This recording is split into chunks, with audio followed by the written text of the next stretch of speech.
First, take 300 grams of fingerling or baby new potatoes and place them onto boil in a pan of water until they're fork tender. Once done, remove and allow to cool before then slicing in half, then add to a bowl. Place 120 grams of trimmed green beans into the same water, topping up if necessary until tender. Add the beans to the bowl and next finely mince 2 shallots.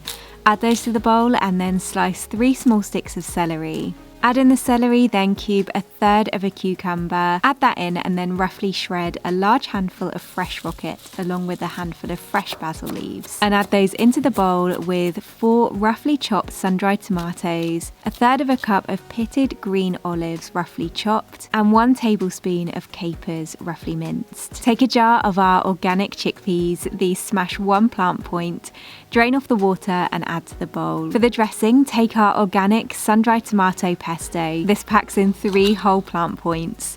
Take 2 heaped tablespoons of the pesto and place in a separate smaller bowl. Drizzle in 3 tablespoons of our Italian organic extra virgin olive oil. Grate or mince in 1 clove of garlic. Grate in the zest of a lemon and squeeze in its juice, then season with sea salt and stir thoroughly to combine. Pour the dressing over the salad and toss it through well to get everything coated evenly.